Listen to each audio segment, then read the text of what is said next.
very good morning to one and all. I am Dr. Harshita Ekkala, Scientific Officer at Aspire Bionest.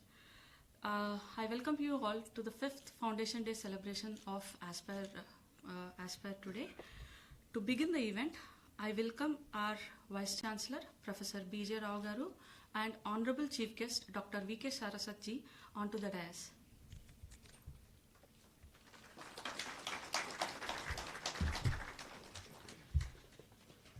Sir, it's an honor to have you here with us for this event. I request Ms. Jayasree and Ms. Monipriya to hand over the bouquets to the dignitaries.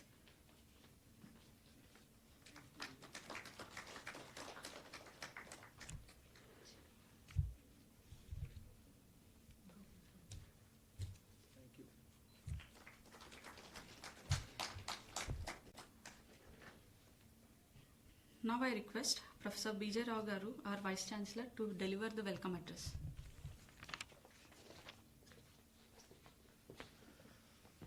Good morning to all of you. This is my special privilege to welcome Dr. V K Saraswat Garu for our university, School of Life Sciences, and on this 5th Foundation Day of Aspire Section 8 company. As you all know, we are extremely proud of Aspire. Aspire because it's an aspiration for the university and for the country. So this Aspire Section 8 company was born about 5 years ago. So today we are celebrating 5th Foundation Day function. And I would particularly welcome Saraswat Garu for accepting to give the Foundation Day lecture in person, which is nice. He just visited the facility, Aspire facility, and he had some interesting probing questions, simple questions, for which we got some complicated answers. So just a few words about Aspire. Aspire has been a model of innovation within academic ecosystem in the country, especially in the university ecosystem, where I think for the first time, University of Hyderabad successfully set up this model and is doing extremely well. Now the company is running houseful. We are looking for more space so that we can scale it up.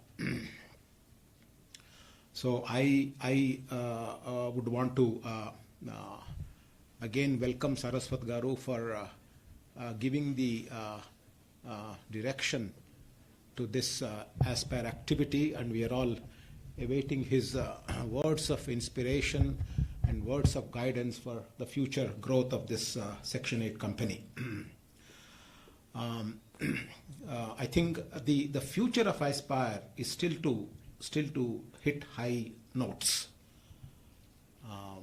In the country, the ecosystem for innovation is just ripe for big things to happen, and it is in this context we should position ourselves as Aspire Section 8 company so that we can hit the high points in this journey.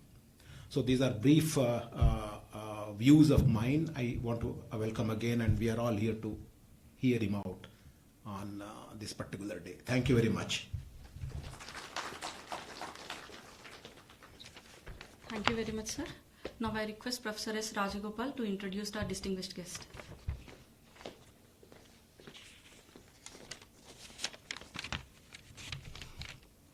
Good morning, all of you. It is my privilege and honor to introduce Dr. Vijay Kumar Saraswat to the August gathering. And now he is a member Niti Aayog and Chancellor Jawaharlal Nehru JNU New Delhi. So this. It's a long way, it's almost like 2 pages to read, but I will make it very brief. So Dr. Vijay Kumar Saraswat is retired as a secretary DRDO after more than four decades of government service. And he did ME from Indian Institute of Sciences from Bangalore and a PhD from happening from Osmania University from Hyderabad. and is a gifted scientist with vast experience in defense research in both basics and applied sciences.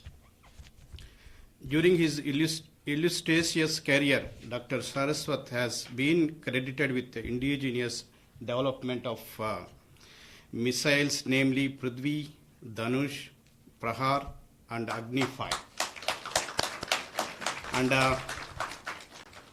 development of two-tiered ballistic missile defense system, and third one, initially operation clearance of light combat aircraft Tejas, and nuclear submarine INS Arihat, and as a secretary DRDO, Dr. Saraswat played a pivotal role in establishing of a command, control, communication, storage, transportation, and deployment infrastructure for strategic nuclear assets to support the nuclear, and the second one, flight evaluation of long-range subsonic missile, and third one, long-range radars for tracking incoming, that is enemies from ballistic missiles, command control, communication network, command centers with a decision support system for defense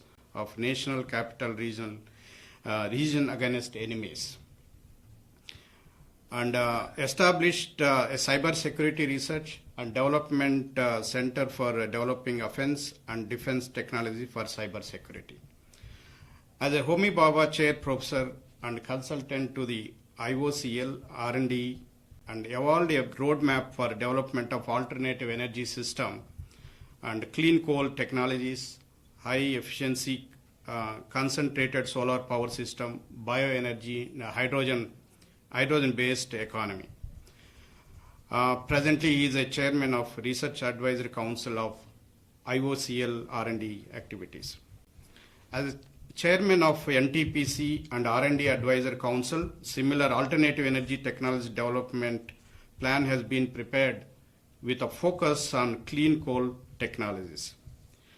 And he's also initiated a program for development of silicon photonics technology by setting up Photonics Valley Corporation of Telangana, Government of Telangana initiative collaboration with Photonics USA.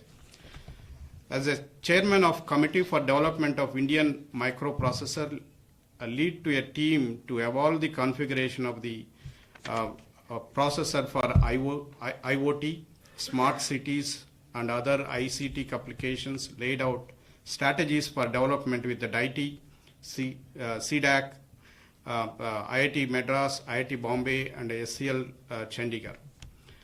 And these two devices have been already developed in IIT Bombay and also in IIT Mumbai, Madras, sir.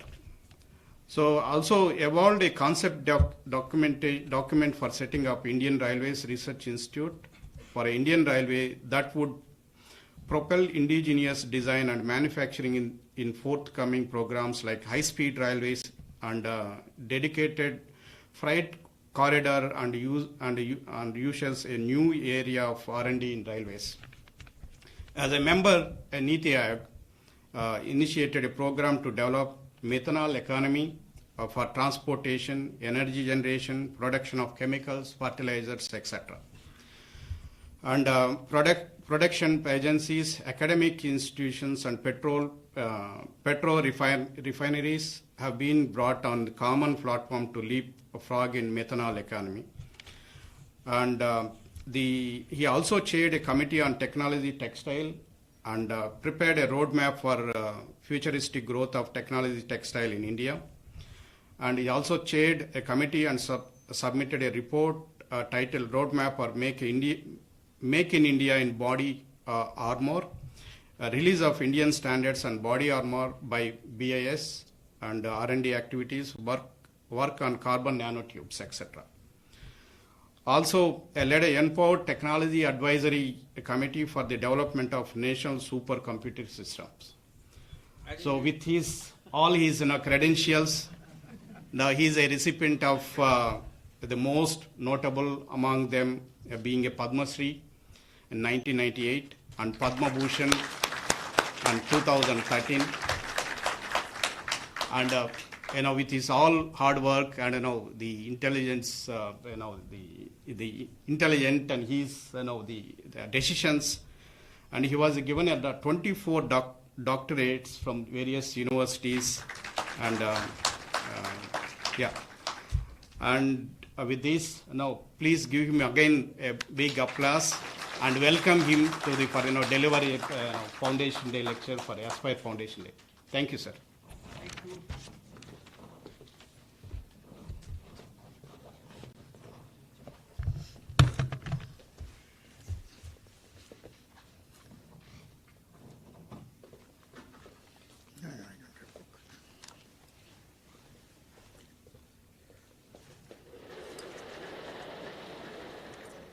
We have just crossed the mark of 12 o'clock, so very good afternoon.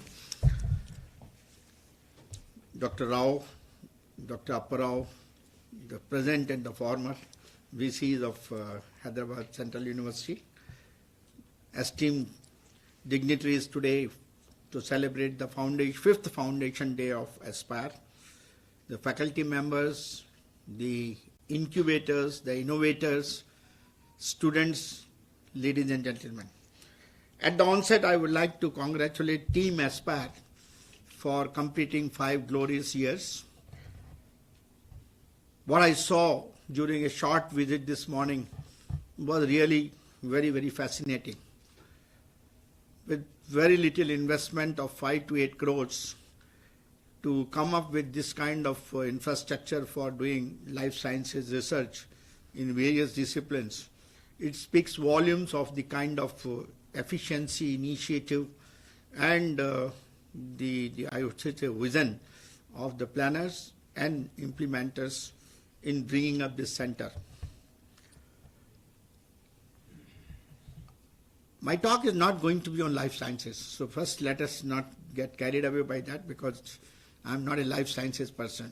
I know life sciences like any other common man would know. But certainly over a period of time, I have been part of the innovation and incubation ecosystem of the country and played some role while being in DRDO and later on as member of Niti Aayog in facilitating large number of innovators to come up front and commercialize their products. I only can mention that the situation when I started research work in 1972, many of you were not born at that time. When I started work in this city of Hyderabad was quite pathetic. The industrial ecosystem was rather poor. The R&D was limited into DRDO labs, which are there at that point in time, 7. Some R&D was there in some of the industries like HAL and so on. University of Hyderabad was not there at that time. Usmania University R&D, there was, I still remember Mr. Prabhakar, who was working on the electronics and navigation center of that was one Usmania University R&D center at that time. I didn't have much interaction beyond that. Of course, the industrial ecosystem was Balanagar, Sanat Nagar, what you are seeing. So obviously, it was not that kind of a platform where you can do much of innovation and incubation. But MSMEs were sprouting as part of the system what we had, which was set up by the then chief ministers and the planners of Hyderabad city. These MSMEs were trying to bring technologies from here and there and trying to do some business. But mostly it was related to general manufacturing, general engineering practices. It was not a product-based system. Somebody will do machining, somebody will do some general fabrication and things like that. The product-based system started sprouting only in the pharma. And the pharma started coming in with the help of some foreign collaborations and things like that. And that's how today Hyderabad became one of the foremost hubs for the pharma industry today. So with this background, I can say that I started interacting with the Hyderabad industry for as an extended arm for meeting my requirements as a researcher and product developer in DRDO. DRDL in those days, which was the lab. Even today it is there. DRDO is the conglomeration of 4750 labs, and DRDL is one laboratory out of that. So I was in DRDL, and then we were working, trying to see what industry can do for us. I can only give a very simple example. At that time, if you want a small cylinder to be ground, internally ground for a piston, there was no facility.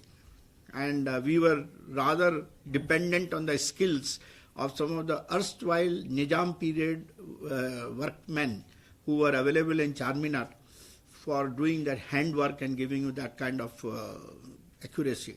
They were not measuring the accuracy, but by field they'll say, sir, this is N3 or N5 or whatever that number. That was the situation of Hyderabad.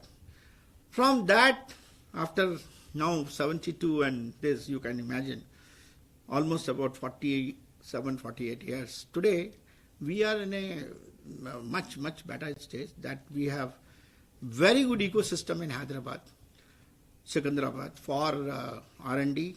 Is one of the foremost incubation and innovation hub in the country today. And institutions like University of Hyderabad have a name in the ranking of the various educational institutions and accreditations. So I am a proud product of this city of Hyderabad, part of you all the time, because only in 2005 I moved over to Delhi when I was given the task of a chief controller at that time. But till that time, 100% I was doing my R&D activity here. And whatever you heard about me from the introduction was given, all that work was done while I was here and someone after I went to Delhi. Niti Aayog has been tasked with a major activity with respect to innovation.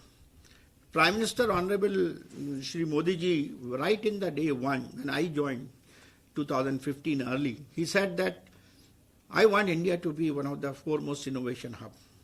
And at that point in time, India's ranking in the Global Innovation Index was something like 80 plus. And from 2014-15 and today, we have jumped almost 40 places. We are today about 40.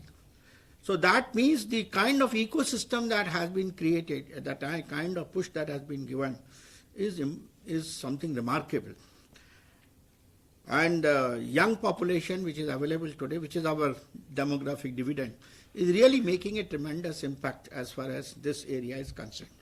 So my talk is basically on what is India's innovation and entrepreneurship ecosystem, how do we actually promote innovation in ecosystem, how India is working around it, and how Aspire kind of institutions can play a major role in taking us to a level so that we can out-innovate the whole world. That is what I would like to give you. It's just for the introduction case. I'm also talking about that innovation is a fundamental, creativity is a fundamental requirement of innovation, where you generate idea, and innovation is implementing these ideas into the business world. So many of you who are actually innovating today may not be knowing what are the steps you are following. It is basically to give you that clarity that what steps you are following are indicated here.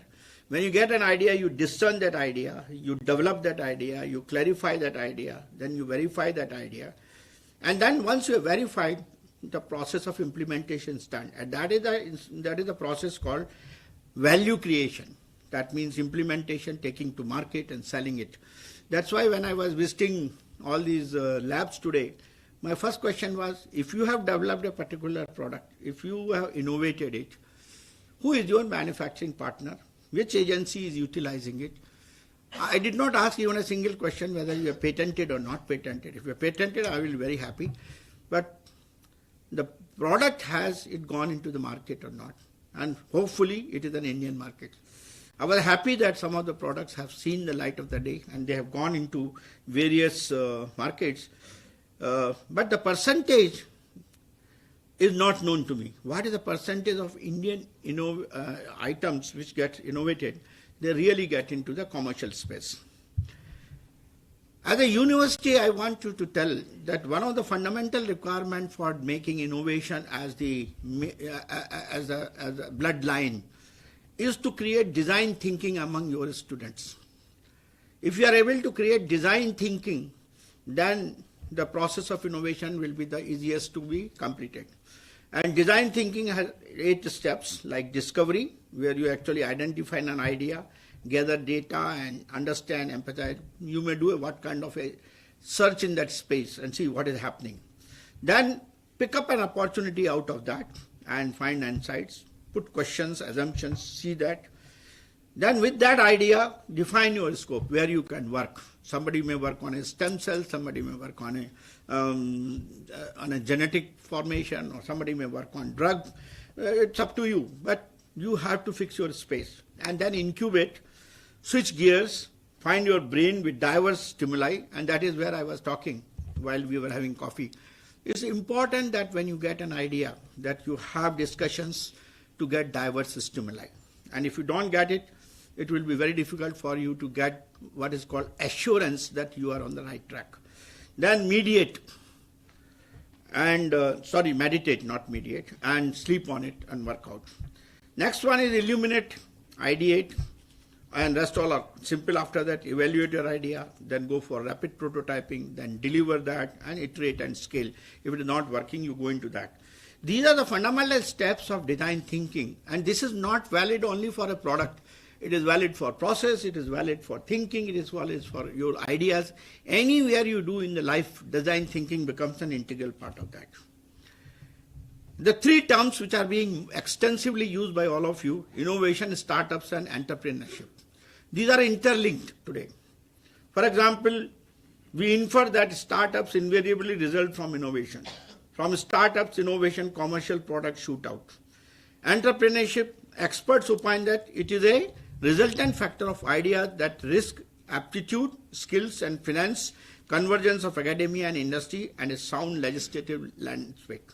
Startups, of course, are intellectual property-backed technology products. That's what e-commerce and aggregators and digital platform for customer engagement. So like the design thinking was a framework for creating innovation, similarly there is a framework for innovation cycle. And framework is the steps which you are all taking. I don't know how many of you are taking those steps, knowingly that you have gone through each one of them. But if you really think back, maybe you would have taken some of them. For example, optimize your company's strategy. And how do you do? Through consulting, through tailor-made studies and so on. Develop new partnerships. Yesterday I was watching a movie while traveling from Delhi to Hyderabad. It has just come, Gulmohar. I don't know how many you have seen the advertisement. It is about a son who has done IIT BTech, has done MBA, BTech in computer science. And he wants to start. He has started a company of his own. He has developed an app. But he is not able to muster the resources for coding. And the whole thing is that he goes round and round and round, and he tries to identify financiers. The coding companies which are there are not able to do it for him unless they are paid. The entire journey which they have shown shows that if you don't do many of these steps, which he was not doing, will result into that kind of a problem what he faced. He faced ultimately that he had to join a job. And when he went to a company to join a job, and they came to know that he was trying to run up a startup, the company fellow said, "We are very happy to see your background, but we don't want you to use my company to support your startup." See the kind of competition which was there. So develop new partnerships, monitor your competitive environment, analyze the potentiality of your innovation. And once you have done that, then protecting your innovation, defending your rights, promoting your innovation, and negotiating your IP and other things, they become a very important part of the innovation cycle. Now, alongside, what is incubation? Many people have this idea, this problem. Incubation, what it does? Incubation is basically capabilities, cultural content, concept, and capital. Capabilities means I should be able to scalable and sustainable business plans I should be able to generate. Cultural content is entrepreneurial ecosystem, events, awards, academia. Concept is support for the startup growth story. And capital is what that Gulmohar fellow was not able to generate. Seed funding, connection to the angel investors. That is part of the input.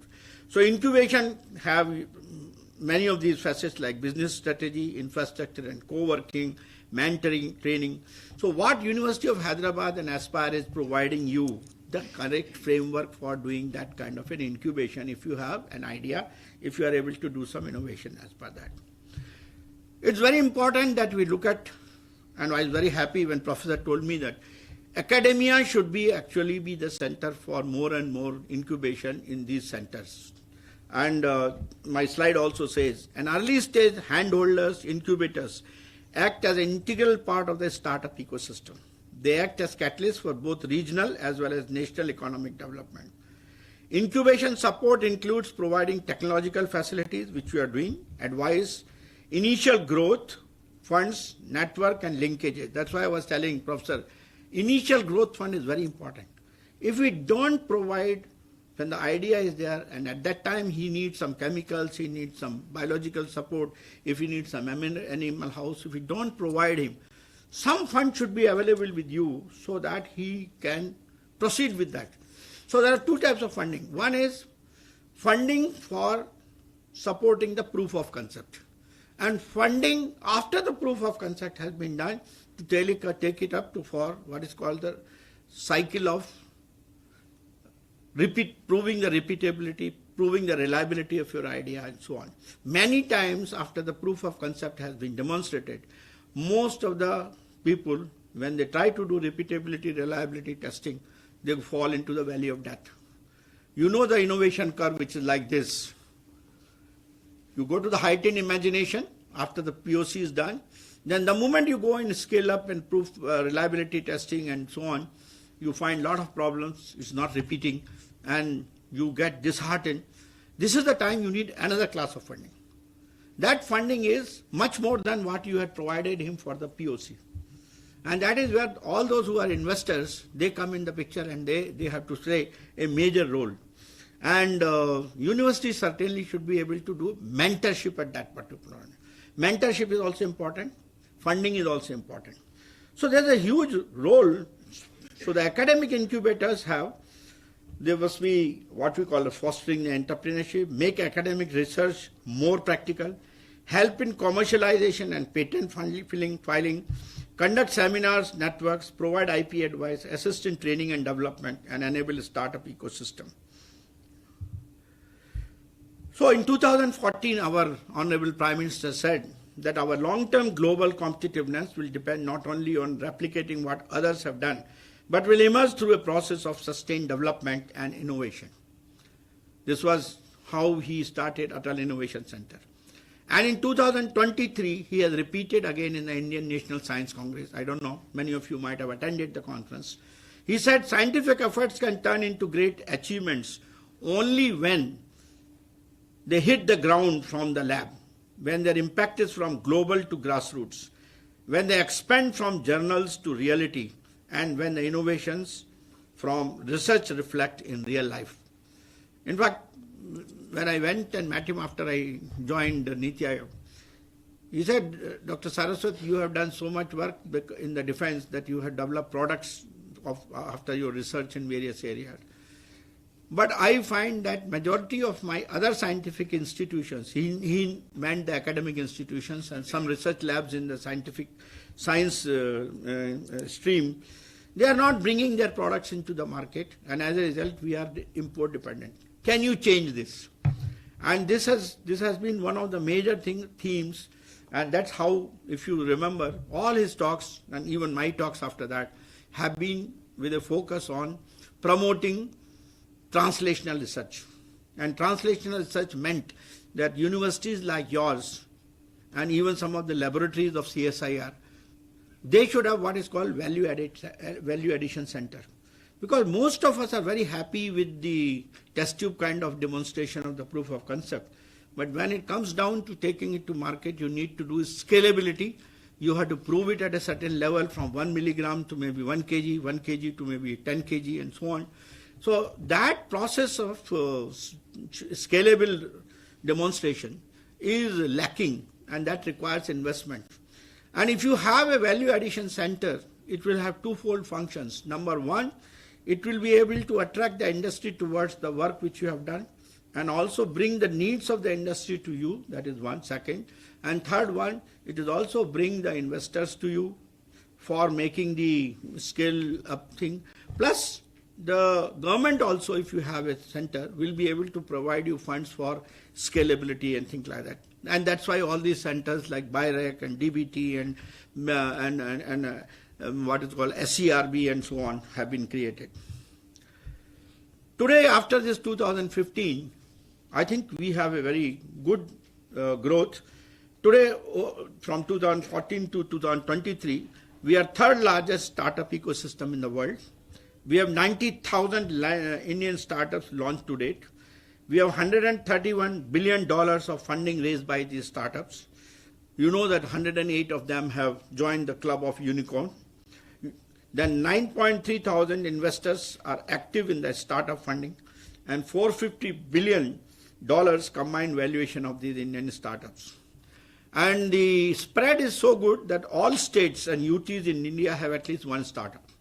45% of the recognized startups are from Tier 2 and Tier 3 cities. 44% of the recognized startups have at least one woman director. Startups recognized across 54 sectors and 224 SUV sectors, and 4.6 lakh jobs reported by the recognized startups as on today. That means we have really grown significantly in the last about 8 years. And our vision is that by 2025, we will have 100,000 startups. We will employ about 3.25 million people. We will have about 150 to 200 billion to be invested in 21-25. We should be number 2 after US, and we should have more than 250 unicorns. That is the vision we have. I gave you some idea about the funding strategy, but funding as far as India is concerned is subcritical even today. We have been trying our level best to get Government of India to give us what is called gross expenditure on R&D improved as percentage of GDP. We are still about 0.7%, which is not adequate, whereas other countries, world average is about 1.8%, and there are some countries who are even spending about 3.2% of their GDP. But our investments in the startups have been gradually increasing. With 221, you see that bar here, which shows that our somewhere here, you see this, we have almost, we are touching more than 60 more mega deals are required in 2022, match the previous year's historical peak. That we almost had 100 at that point in time. 313 mega funding deals. The Indian startup ecosystem has now become the new engine of innovation. So we have good startup funding coming in, but even today our R&D funding is limited.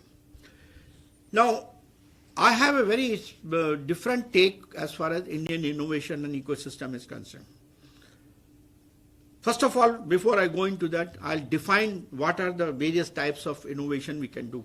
Science-based innovation, which is generally driven by company, government research and academic research, which is capital intensive, R&D intensive, for example, semiconductor design or biotechnology, what you guys are doing, like pharmaceuticals and so on. Engineering-based innovations driven by technology partners, suppliers, engineering know-how, auto manufacturing is an example of that. Government action, as in the case of China, becomes a catalyst for accelerating learning by creating massive local demand and instituting regulations that require technology transfer from international partners. In engineering area, this becomes a very major requirement. I met one of your I think gentleman is here or not, I do not know. We were discussing about the US company, that fund which he has set up. The US, they have set up a company in US and they are also doing work here. And US company is now giving them contract research work there. So that's a good sign. We are able to get that kind of a thing. China's best performance have been in B2G markets, where companies filling government orders have learned through the acquisition, assimilation and improvement of overseas technology. This is a very important thing China has been doing. If they sign up a contract with Westinghouse, there are 6 more companies of Chinese origin which will work as part of this deal. And they will make sure that all the technology, tacitly or otherwise, is absorbed from that. And then Westinghouse has said, goodbye, thank you very much, we will do ourselves. So India somehow has not been able to do that. All our B2G projects are not in that category. We create silos there. I'll give a very simple example. India has decided now to procure, Tatas have decided for Air India, 1,200 aircraft should be imported. Indigo is also importing about 1,200 aircraft. But none of them is combining together to leverage the technologies which are needed for making the civilian aircraft. China has started doing this when the Boeing came to China, and they said they took all the technologies, and today Chinese aircraft, civilian aircraft are already coming in the market. Now this is what we don't do. We don't leverage our strength of purchasing. If we join together with private and public, we will be able to leverage from various, whether it is Airbus or it is Boeing or McDonnell Douglas or whatever that company. So B2G is a very good platform. Customer-focused innovation, like Reddy Laboratories may say for COVID as it was done, please develop a vaccine for us, and they will give you some platform for doing that. So driven by customer insights by identifying unmet needs. Internet software and services are examples, household products and appliances. Efficiency-driven innovation. We have seen this happening. For example, solar energy is one of the major themes which has been undergoing the efficiency improvement program. From the early days when we were doing solar energy in 2008 and 9, it was costly and it was 8%, 9%, 10% efficiency. Today it is cheaper and the efficiencies have gone to 21%, 22%. And there is a further research which is going and innovation going on where we will touch 30%. Perovskites will come tomorrow, which will give you much better. Many other multi-junction heterogeneous cells will come tomorrow. They are likely to give you much better. So the innovation in these segments are going to make a major difference. Now, what is the status of innovation throughout its life cycle since we are actually 1785 onwards when the industrial era started, and in 2020, we are in the 6th wave of innovation today. First wave was iron, water, power, mechanization, textiles. Second wave was steam power, railroad and steel and cotton. Third wave was generation of electricity using chemicals, internal combustion engines, which was of course somewhere between 1900 and 1950. Then came fourth wave when you have petrochemicals, electronics, aviation and space, which was in the region of 50 to 90 and so on.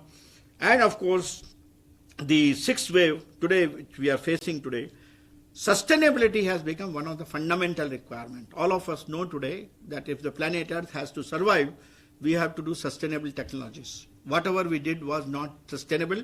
It has left tremendously bad impact as far as the planet Earth is concerned, both in terms of environmental pollution, in terms of earth pollution, water pollution, consumption of resources, in terms of creating waste but not utilizing. So we have become a consumer society, and that consumerism is going to lead to depletion of resources and nothing will be available for the future generations.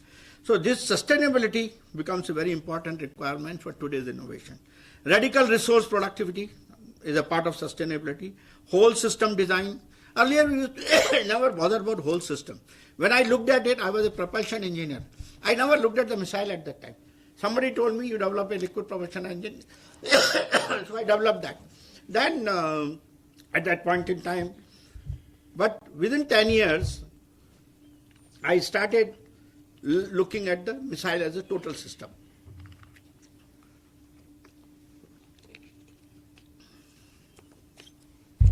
So now is the time that everybody has to look at whole system design. Biomimicry, I think in the life sciences you must be already working on such projects like biomimicry. Green chemistry is one of the requirements. I did not see many people talking about green chemistry, although I visited the chemistry lab. Industrial ecology, renewable energy, and green nanotechnology. These are the requirements for the 6th wave. So if we are now looking at innovation in these segments, you have to cater to that. Even today, despite all the policies what we have, there are still some of the barriers for our innovation, and there should be some strategy to overcome them. For example, knowledge. Non-availability of knowledge in various absorption capacity. I'll tell you now, about 25 disruptive technologies are on the horizon. Artificial intelligence, nanotechnology, machine learning, this, that, robotics, AR, VR, variety of things are coming. And some of them I mentioned in the sixth wave of innovation also. Now, what we are doing is we are waiting for the West to develop the necessary knowledge package, and we will then start building on that.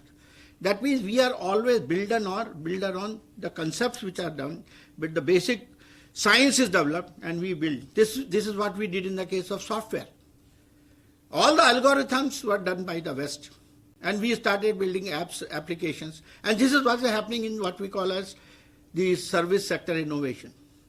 If you look at it, most of the application-based innovations which are taking place today, whether it is fintech or retail tech or digital e-commerce or whatever that, most of it is a layer over the softwares which have been provided by the foreign developers.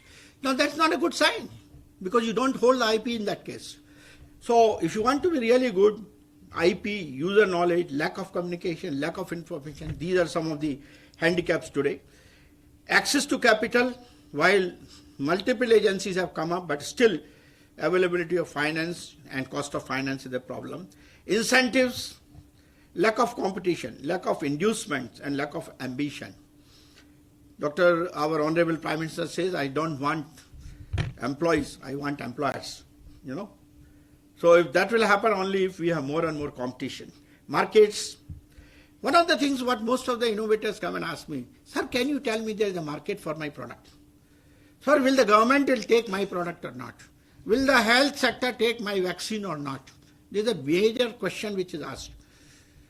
Sir, market, government can promote market, but one should not depend on the government sponsored market only. One should try to create a market for yourself, and that market comes only with two factors: quality and cost.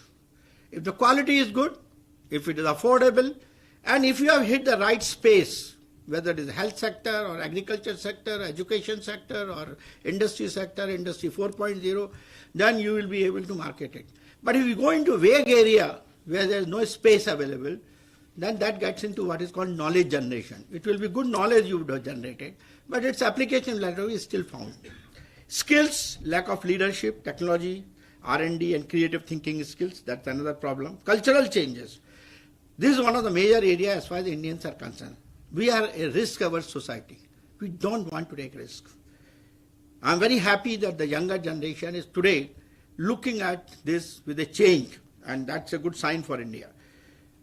We have low level of entrepreneurship, lack of understanding innovation, and that's why I spent some time on the basics of the innovation. Managing change, we do not know how to manage our change. If one line of thinking is not working, to change over to another line of thinking, I think many times we think so much that we give up on that. No, this line only I have to pursue. We don't know how to manage the change. Reluctance to collaborate. We discussed. We want to keep it to myself. We will not collaborate. If you don't collaborate, you can't multiply. But there are various methods of doing this. Invest in building blocks of Indian innovation. Promote competitive market that's for productive entrepreneurship, and catalyze breakthrough for national priorities. Market you were talking of. If you today work in the energy sector, in the energy space, there's a huge market for that. Hydrogen, how many people are working in hydrogen production, storage, chemistry, how you can have large numbers of these hydrides and things like that which can be storing hydrogen. Even today we are not able to say that a solid hydride will be a net energy positive. We find that the formation energy is much more than the dissociation energy is much more than the formation energy. As a result, it is not cost effective. So there are huge areas of where you can catalyze breakthrough through the national priorities. This slide I am showing mainly to give you the kind of differential we have today with respect to in the different areas of innovation. First, I have put deep tech innovation. And then I have put all the lists which are fintech, e-commerce, enterprise technology, consumer, health, edtech, medical entertainment, agri-tech and logistics. See, in the deep tech, total investors are 937, deals are 475 and funding is only 2.6 billion. If you see the other sectors, they are in thousands, 2.1 thousand, 1.8 thousand, 2.1 thousand. That means majority of the numbers which I mentioned, 90,000 startups, they fall in the category which is number 2 to number 7 or number 9. They fall in that category. Our deep tech innovators are very few. I'm happy that Aspire kind of a thing is engaged mostly in the deep tech innovation. You probably fall in the category of 937, what I'm talking of. But this is a very small number. Next slide will give you much better idea. Between 2000, state of deep tech innovation in the country is 2014 to 22, 362 funded startups and 937 active investors. 2.6 billion in funding across 475 deals. Top segments are robotics, hardware, blockchain, Web3, artificial intelligence and machine learning. So these are the percentages given on this graph. I don't know whether they're legible or not. If you want, I can read it to you. For example, robotics is 33.2 and space tech is 4.8, EV is about 7.3 and so on. So you will find this is the largest space which is being occupied today. And then of course, next one is this. So deep tech innovation is what India needs. What India needs is a more and more investment in deep tech innovation. Why? The value is in deep tech innovation. If you want to create wealth, it cannot be created in service-oriented innovation, because service-oriented innovation is exchange of wealth. Whereas creation of wealth comes when you have deep tech innovation related to production, marketing, new products, new development, new markets created and so on. And that comes only through the deep tech innovation. And the way the technology is growing today, the 25 disruptive technologies are going to, if you don't innovate in those areas, again, next slide probably will you get that idea. The need for deep tech innovation is estimated potential of economic impact of various deep technologies is given here. All these bars, mobile internet can lead to about 3.7 to 10.8. This is the minimum and maximum. $1 trillion, by the way, that unit is not written here, unfortunately. For example, Internet of Things, 2.7 to 6.2. Robotics, 1.7 to 4.5.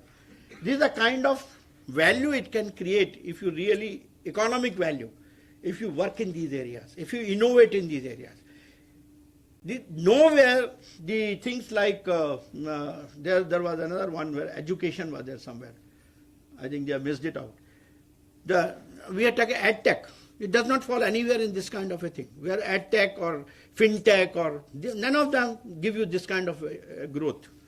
So if we work for convergence of these disruptive technologies, then we can achieve about 550 to 1,000 billion annual economic impact, which is 20 to 30% of India's incremental GDP. That's the kind of work which we have to focus on. This will help improve the quality of life for more than 200 million people. The other startups which I have mentioned already, after COVID, many startups suffered due to COVID. But despite COVID, some of the startups which did well and going to continue doing well are listed here. For example, EdTech.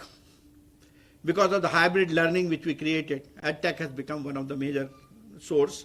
Health and wellness, telemedicine and things like that, they have become. Financial services, no doubt fintech is one of the most flourishing sector. Software as a service and remote working tools, again this became a very important area. E-commerce and delivery based services. OTT platforms, most of the theaters are going khali today. OTT is becoming the order of the day. Pharma, life sciences and labs pathology, they also did a wonderful job and they will continue to do that. To conclude, the economies are uncertain for growth. Major reason is post-COVID, most of the economies are in the doldrum.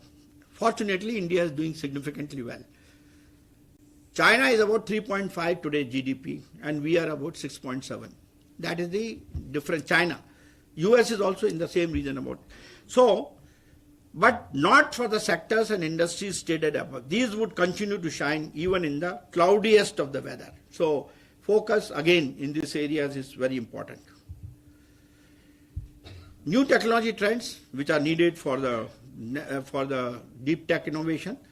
All of you know, many of you are working in these areas: AI, metaverse, blockchain, quantum computing. Any major activity in the University of Hyderabad on quantum computing? No.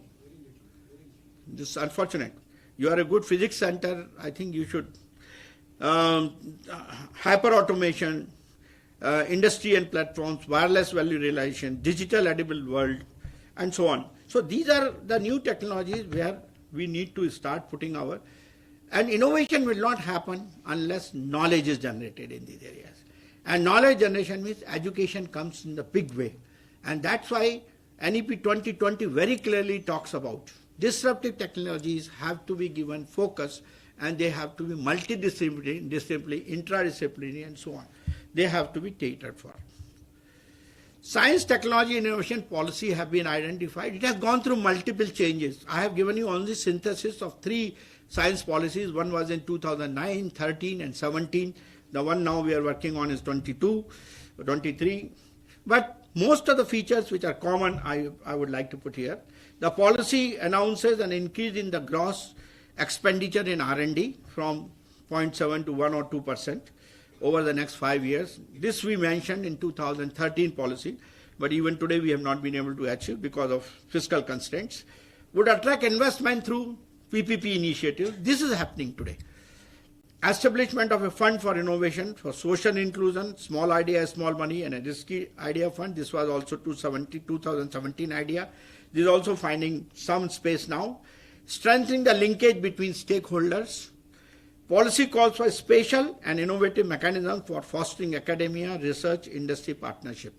This is also happening today, but much is required to be done. Facilitate the mobility of experts from academia to industry and vice versa. I do not know that. In fact, you should be able to tell me. In my time, it was silos. Now also, I think there is hardly any movement of academia going to industry or industry coming to academia, except for some of the research parks which have been set up in IIT Bombay also there is one, and IIT Chennai there is one, Kharagpur there is one. At least I know about 4 or 5 of them which have come up, where there is a very close interaction between academia. IIT Delhi now, DRDO's research park is there today. So like that, some places it is happening.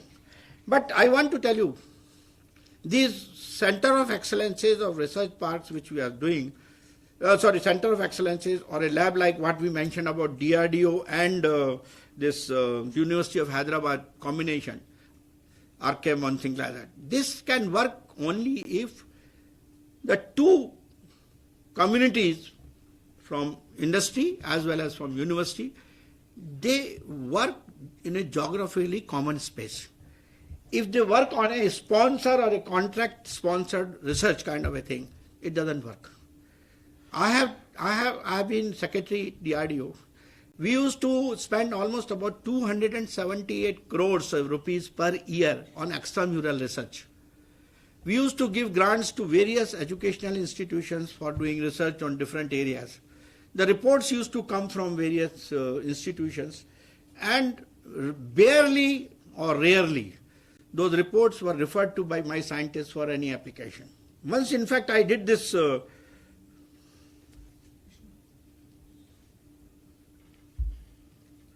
क्या हो गया भाई, इसको कुछ करेंगे?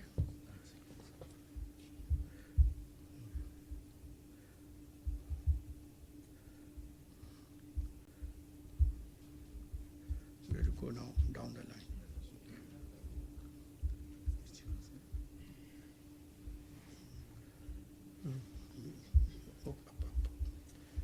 I'll do that. I'll do it. Yeah. Leave it. We are in the right place.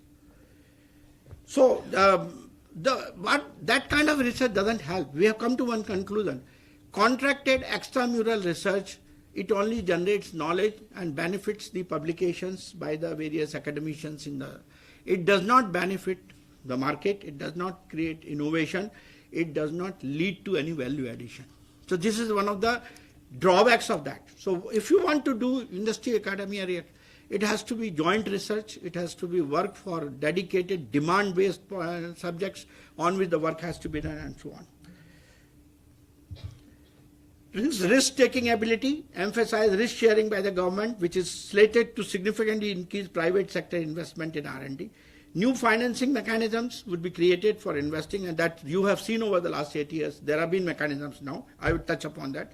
Intellectual property also being considered in a big way. In fact, what used to happen for taking a patent in India, the time has reduced considerably now.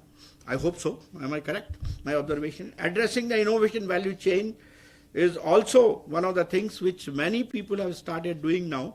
The IITs have been providing now funds for taking into the market and so on. क्या हो गया? Not changing? Oh, I didn't notice that.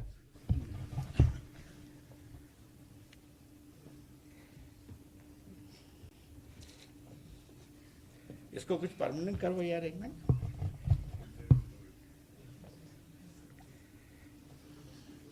Okay, and we should actually get into global R&D infrastructure.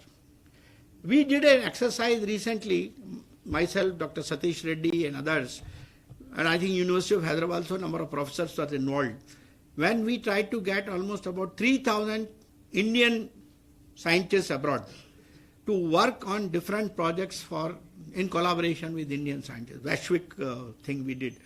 And we came up with a big report where identified various areas. That collaborative work, we want to take it forward. In that kind of a thing and these are only Indians, there could be others also who can be collaborating with you on this. So in Government of India has taken a number of steps for, this is going to be painful. Okay, it doesn't matter. So Government of India has taken a number of steps as far as entrepreneurship is concerned. Startup India is a flagship initiative of the Government of India to build a strong system that is conducive for the growth of startup business. The policies are declaration of a progressive industrial policy. We have done what is called simplification of licensing procedure, liberal economic policies as far as startup is concerned, development of product-wise policies. There are policies for agro, there are policies for health and so on. Increase in research R&D expenditure. This is still to be done. Reforms and special initiatives we have started what is called National Awards for Entrepreneurship, development of women entrepreneurship, major focus, availability of subsidies, export promotion programs, and self-employment schemes, and quick approval of the projects that has been done. I mentioned to you about IIT Research Park, which aspires to build a knowledge and innovation ecosystem where industry leaders and scholars can collaborate. Infrastructure, establishment of development institutions, many of them have been done. Industrial estates and areas, we have started looking at electronics cluster, pharma cluster and so on. And many states, for example, I think somewhere near Warangal, we are going to have a textile cluster if it is likely to happen. Pharma, of course, you already have. Establishment of entrepreneur assistance, preparation of industrial maps, what is available. Education and training, National Education Policy 2020 very clearly gives an impetus on entrepreneurship. So we have to work on that, and other things are already happening in the various segments like training facilities. Vocational education is becoming important in the schools and up to 12th standard and so on. Atal Innovation Mission, you are aware of that. Basically, this was our Honorable Prime Minister's idea that we should have Atal Innovation Mission, whose aim is to develop new programs and policies for fostering innovation in different sectors in the economy and provide platforms and collaboration opportunities for different stakeholders, create an umbrella structure to oversee the innovation and entrepreneurship ecosystem of the country. Basically, it started with Atal Tinkering Labs, where we wanted to start innovation, understanding of basic things at the very early stage in life. So schools, primary, 6th, 7th, 8th standard, 9th standard, and then it went to colleges, it went to scientific departments and so on. So AIMS support across the innovation cycle, right from the problem statement to design thinking to solution technology development to proof of concept, pilot testing, productionization, startup, and large-scale deployment. All states you can see ATL is present in the early stage, then AIC and AIC is present in the stage after design thinking, then ACIC is present up to pilot testing and so on. Then direct funding to innovators and startups. We have got ARISE program, ANIC program. I'll talk about it a little later. And today we are working on vernacular innovation program. So we can do all the programs in the local language. AIM program, these are the various status. 10,000 labs, 7.5 million students, 1.5 million projects are part of the Atal Tinkering Labs. Atal Incubation Centers, 69 incubators, 2,900 startups and 30% women-led. 40 new centers called Atal Community Innovation Centers, ACICS. Then Atal New India Challenge, ANIC, and Applied Research and Innovation for Small and Medium Enterprise. ARISE, not Aspire, it's ARISE. 57 challenges, 55 startups supported, and 82 new startups selected. 5,800 mentors across the country. And we have 22 official languages which are coming up, vernacular innovation programs as part of the Atal Innovation System. Similarly, Ministry of Defense has opened, I don't know whether you have made use of this, IDEX. You have heard of that? IDEX aims at creation of an ecosystem to foster innovation and technology development in defense and aerospace. Its purpose is to facilitate, create, and empower, and create a culture of engagement with innovative startups, empower a culture of technology co-creation and co-innovation with the defense and aerospace sector. One of the things which has been done in this IDEX is very clear. One is, of course, providing funds, those who are ready to do that all innovators can use all the facilities available in defense DRDO labs, even in the army centers or air force centers, wherever there is facility available, free of cost. You will not be charged. And then DRDO has been tasked by the Prime Minister to say that if you have developed a technology and if it can be given to an entrepreneur, don't charge him any TOT fee. So this is the kind of opening of this space has taken place, and this has certainly helped. And this has helped in the space also, it has helped in the case of defense. Now, your own Sky Route or somebody launched a launch vehicle recently, and there are people who are developing gas turbine engines, liquid rocket engines, and so on. So there's plenty of work which is going on under this umbrella. There's another sector, what is called Accelerating Growth of New India's Innovations, AGNI. This was the first, started in 2050. Its objectives are to support national efforts to boost India's innovation, then propel techno-entrepreneurship, training and capacity building, provide innovators with a platform to bring their technology-ready products and solutions to industry. And this is one thing with this platform is doing very well. If you have a product which you have innovated but you are not finding market, they are able to bring industry based upon your capability and put two of you together to make it marketable. And this is possible even with the foreign industry. They are able to invite the foreign agencies also to work on this platform. They also work with R&D laboratories and academia to help commercialize their innovations. So this is a very good, strong platform, but results are not very satisfactory even today as far as this is concerned. Probably the visibility of this platform is poor among the innovators. Other notable, I saw many of them in this campus, Aspire. One thing I want to know, the name of Aspire is Network of Technology Centers and Incubation Centers to Accelerate Entrepreneurship and Startups in Rural and Agro-based Industries. This was a focus, but most of it I found was on the biotechnology areas, and rural was completely missing. Any reason? Who will answer that? Or is it being completely missed out as far as your focus is concerned? And it is part of the MSME. Stand Up India, BioNest also there. I saw a board of BioNest here. It is supporting biotech startups through world-class incubation. Tide also I saw the board, technology incubation. and new Gen IDEX. So some of these are very good, mostly done by MIT or DST or DBT. As I mentioned in my early talk, with all these efforts, country has jumped from 81 to 40 now as far as the Global Innovation Index is concerned. And every country has now realized that innovation is fundamental to the economic well-being and finding new ways to advance their innovation agenda. Important part, as I mentioned to you, is the deep tech innovation, for which science education for new world challenges, because you saw those technologies. And many of today's jobs and those in the future require science-related skills.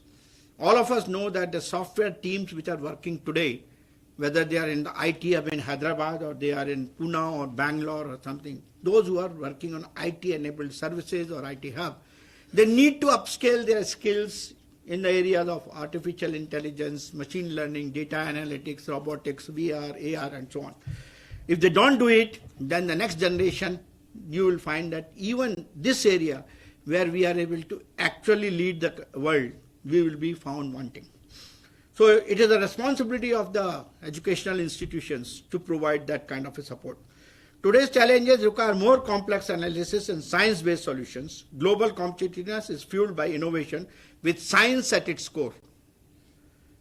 Mind it, I'm very emphatically talking about it. Science literacy skills are currently not taught in an engaging way. This requires a shift towards hands-on, inquiry-based experience from an early stage. And that is where NEP 2020 again talks very, very clearly as far as science education is concerned.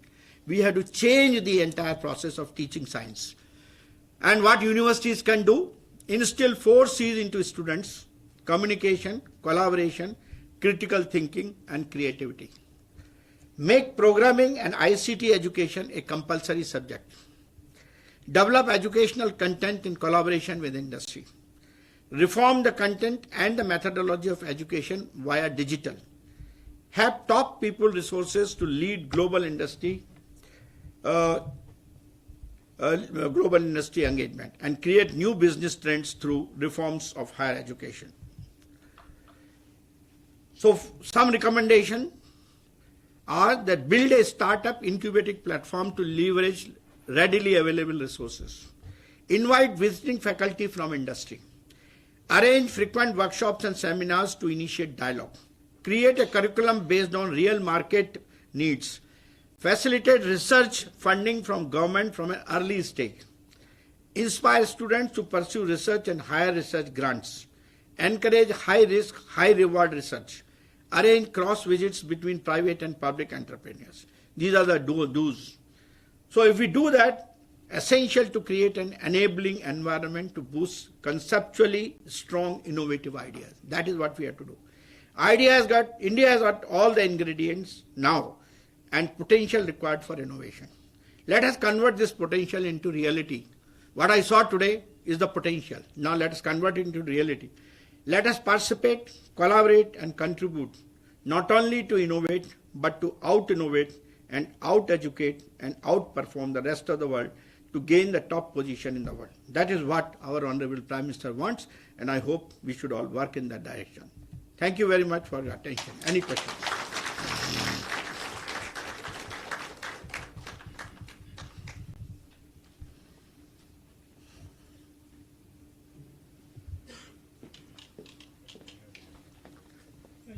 Anybody would like to interact with me? Any questions? I'll be very happy.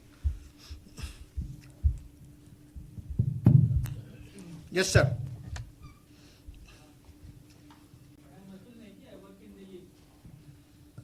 Good morning to everyone. I am Atul Neki. I work at the School of Computer and Information Sciences. University of Hyderabad was among the first AI programs in our country. I'm sure you know that. Yeah. And presently we are at a very interesting cusp of the applications of AI. And of course, when speaking to somebody like you, we'll always talk about our difficulties. So I'm speaking about the difficulty of please go ahead. GPU credits. They are rather having access to GPUs. So I think if we are able to make some breakthrough in that, that will be really helpful in that. And of course, with your interaction with so many institutions and all, and our government and all, you might be able to give us some light on that. Thank you. See, it's not today with the onset of AI as a major framework, AI computing requires more and more parallel processing, and GPU is one of the major ingredient in that. So, in the National Supercomputing Mission, when we were doing, which CDAC is doing under the aegis of MIT, and I am the chairman of the Technical Advisory Committee, we have already introduced in all the earlier computers which we supplied to the IITs, some of the IITs and some of the other VHUs and so on. We have given a direction that they should be retrofitted with GPUs. And CDAC has come up with their own computer. This is called some Param, some name is there, which is basically designed for doing the AI computation. So AI petaflops are very high in that. Some 250 petaflops or whatever that number. I don't remember exactly, but that number.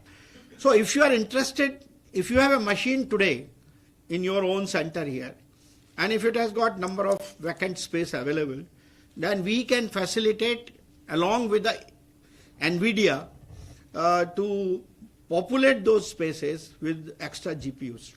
So if you have a requirement, you please come up with a request to CDAC. We will see if something can be done on that front. This is one suggestion I have.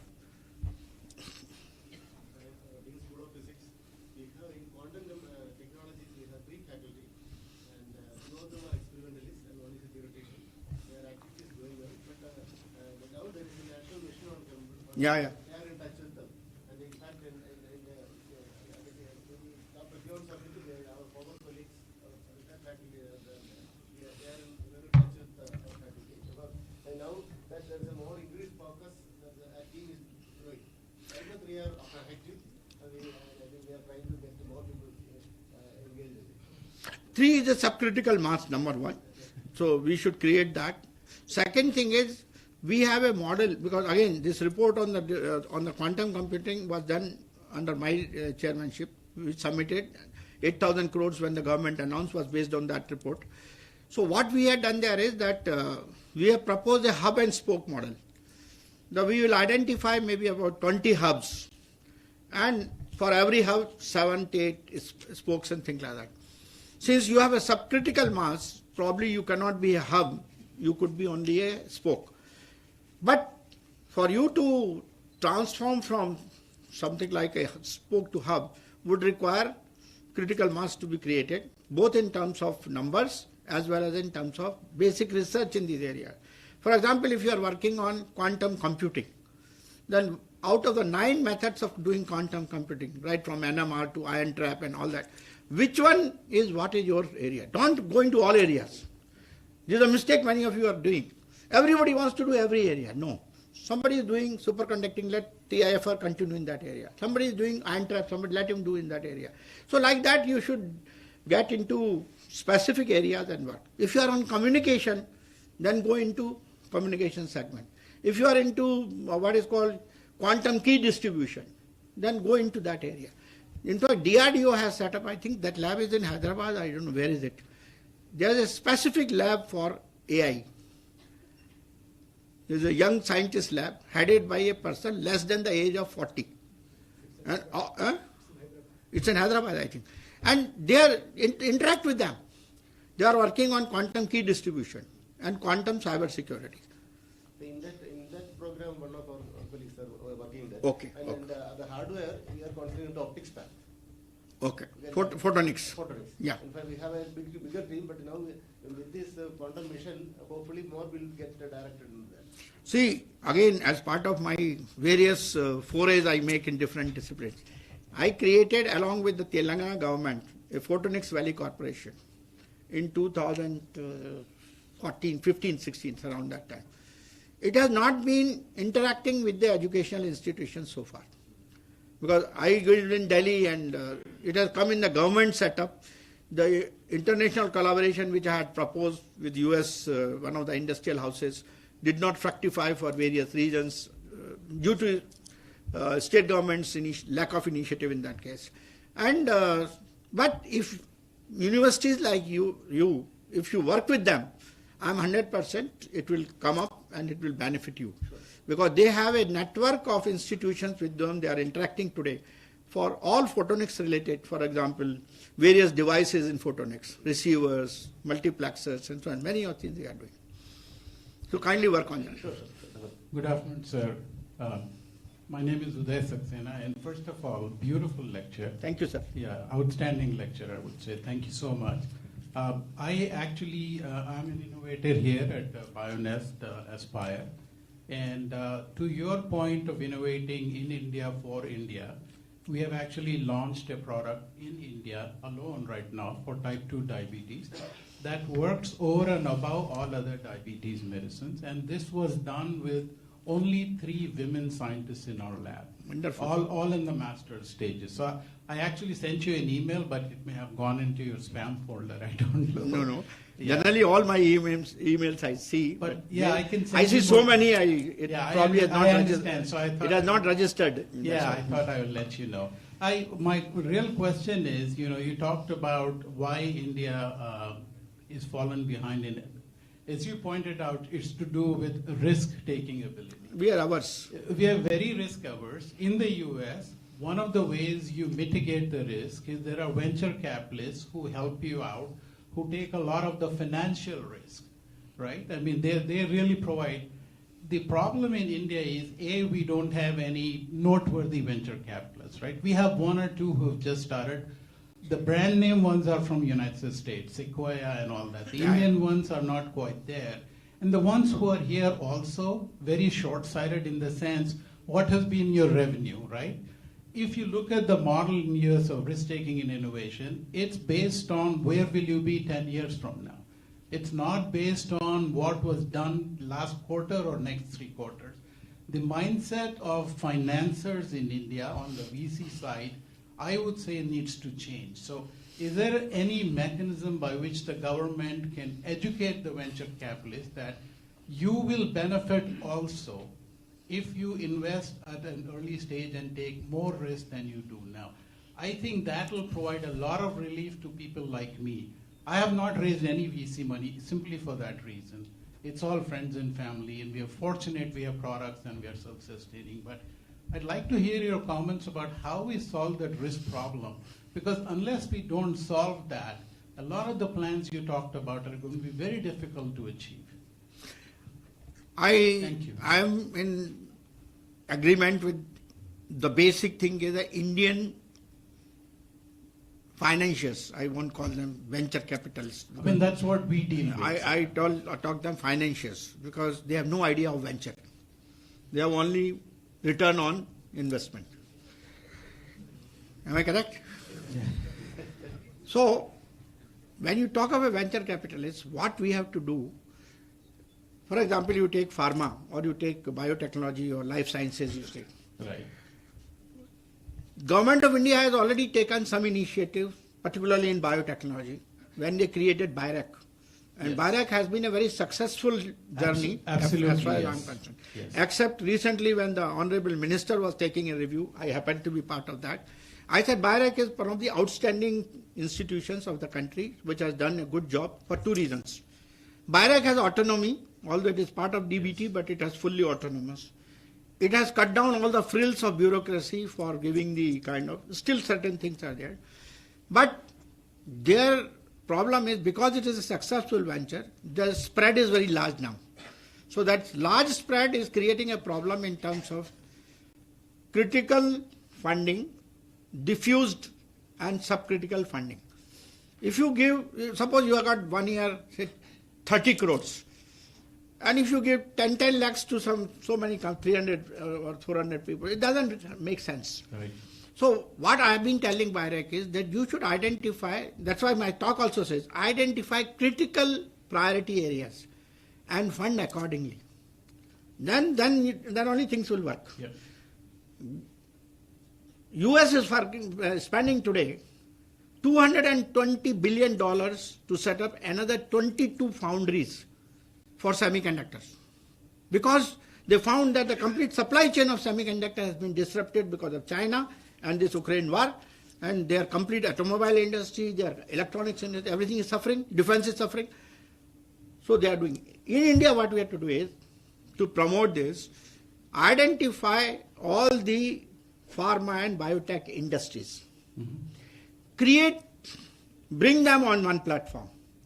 Say that from the revenue turnover, whatever is there, EBITDA and all that, after that, what each one of you can create as a fund. Right.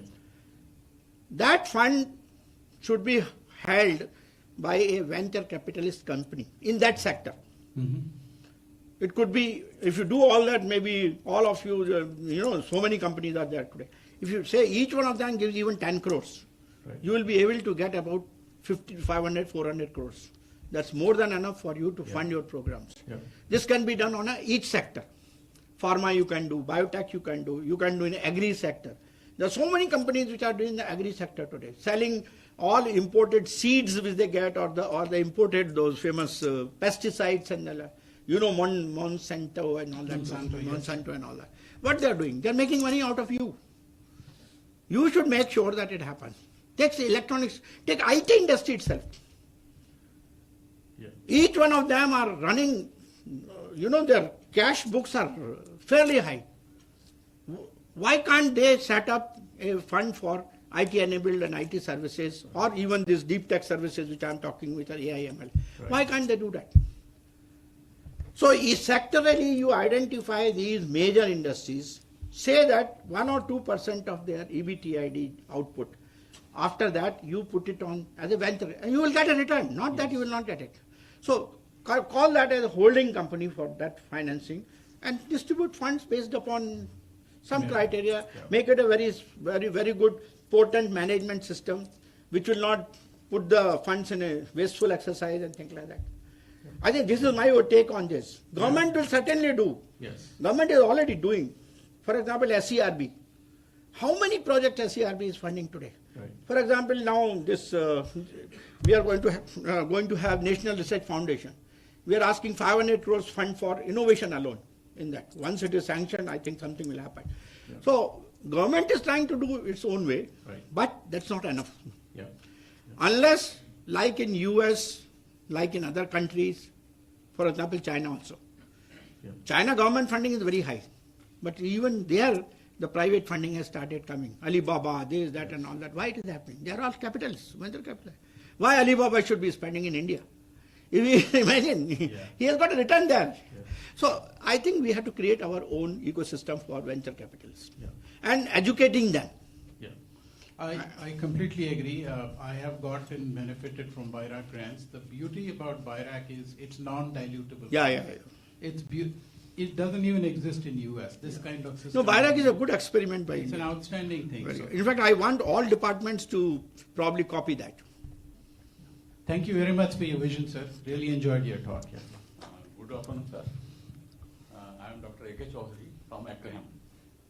आप हमारा काम देखते हैं कितना problem बनाया आपने अभी मैं बोलना चाह रहा हूँ तो हाई एनर्जी प्रॉब्लम्स हमने शुरुआत की थी इनके साथ sorry to speak Hindi but it was basically idea was to have the high energy propellants developed in Hyderabad university it was done in my time so I want to know what has happened तो हमारे यहाँ 3 molecule तो बन गए हैं and it is now under test at HEMRL Pune 15 साल हो गए हाँ 15 साल तो सर मॉलिक्यूल बनने में तो थोड़ा टाइम आपको देना पड़ेगा M for 5 years for M 5 years for O 5 years for CULE what is that it's not another problem. नहीं sir sorry to be very frank and the speed at which we are doing the work is much to be desired as far as this segment is concerned.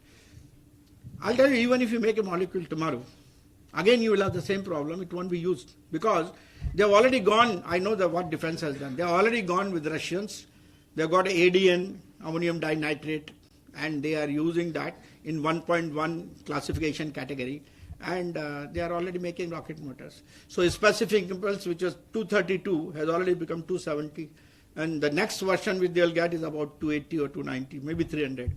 So speed is important. It is not that your focus should be there. that I am going to make a molecule which is going to work on that. 15 साल बहुत time होता है साहब.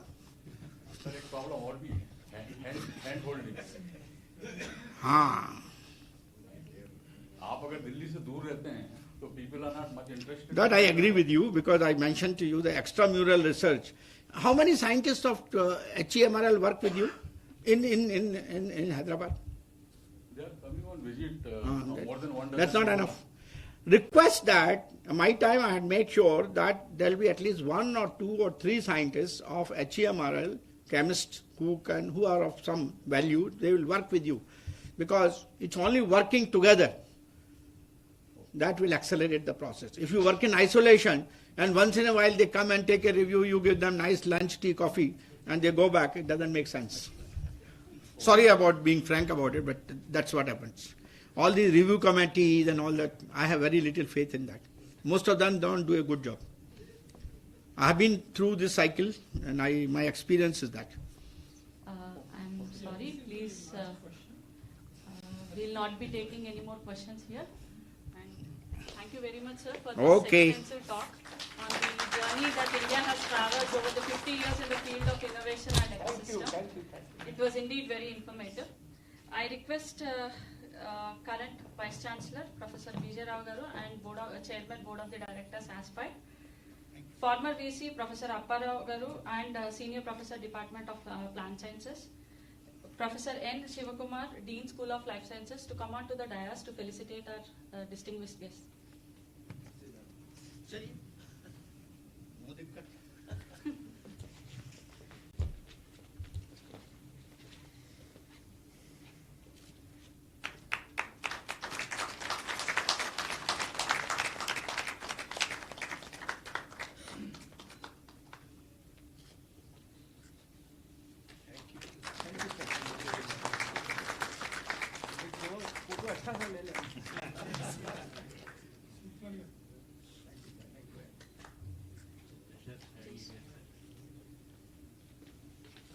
My city, I always love to come here.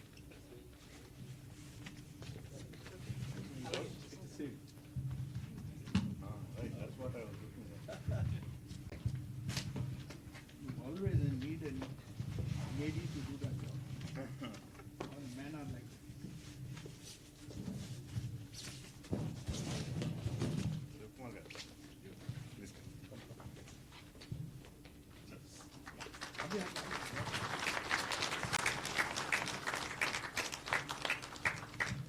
Thank you very much.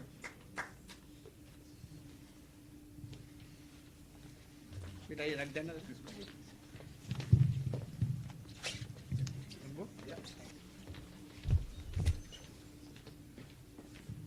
Now I request Professor G.S. Prasad, Director, ASPIRE, to give a vote of thanks. Yeah, I thought I'll do a good news to all the innovators, incubators, etc.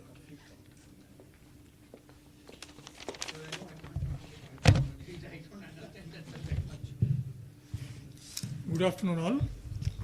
My name is G.S. Prasad. I had a small unit called Technology, Innovation and Entrepreneurship Unit, which is the connecting link between the university and ASPIRE.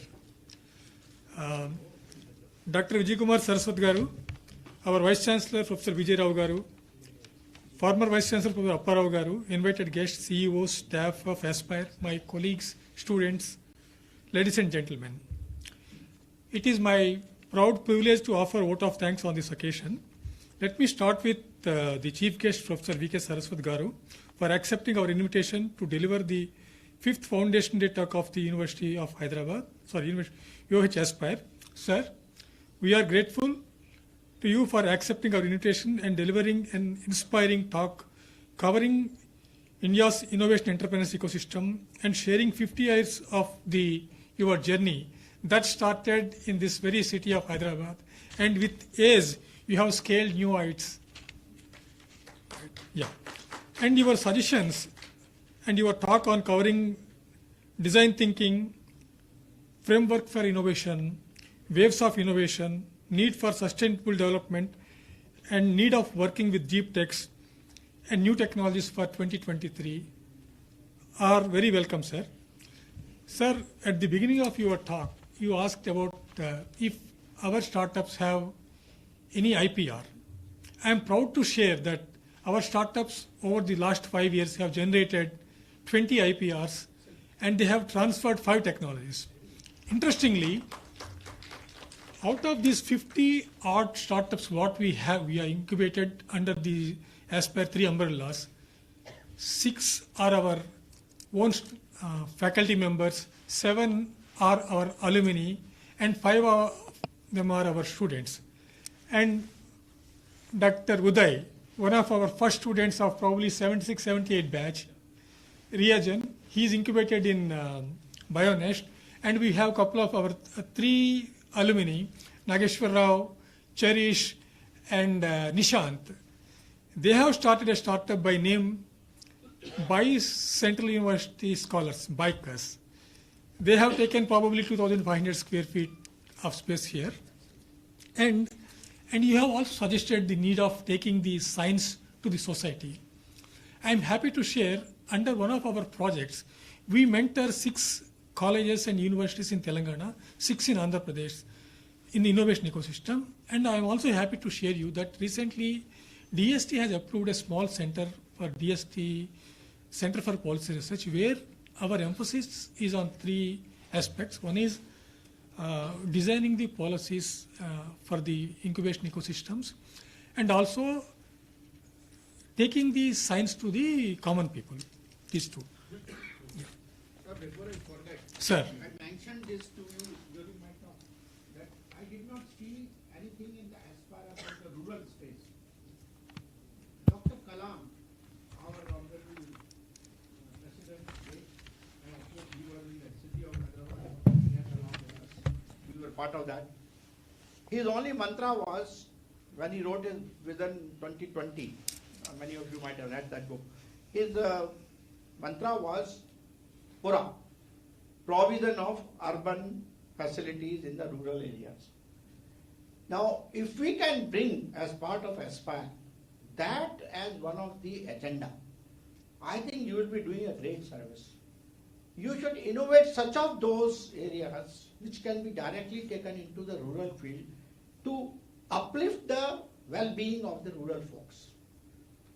As if we are living in the city of Hyderabad, if I can feel it in Nizamabad or maybe some Kurnool or someplace, that kind of thing. That will give us, that will fulfill our need. Instead of people coming from the rural areas into the city of Hyderabad and making slums, then we'll have very good villages, very good those places. And I think you should, that's why I was very happy to see that Aspire focus, but in our discussion I did not find it, so I thought it can be done. Sir, we sincerely thank our Vice Chancellor and Chairman, Board of Directors, UH Aspire, Professor B.J. Rao Garu, for the support in organizing the event.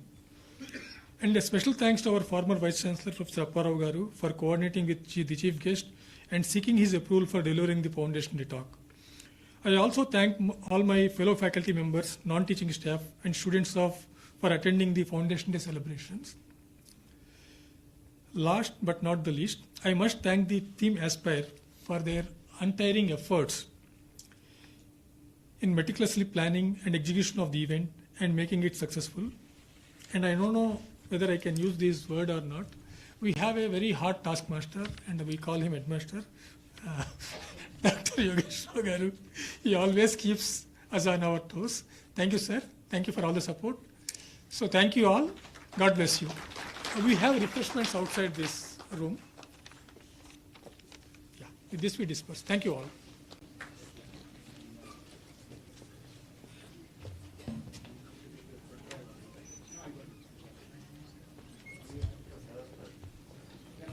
All invited guests are requested to join for lunch with the dignitaries in the Aspire BioNest networking area, 3rd floor. Yeah,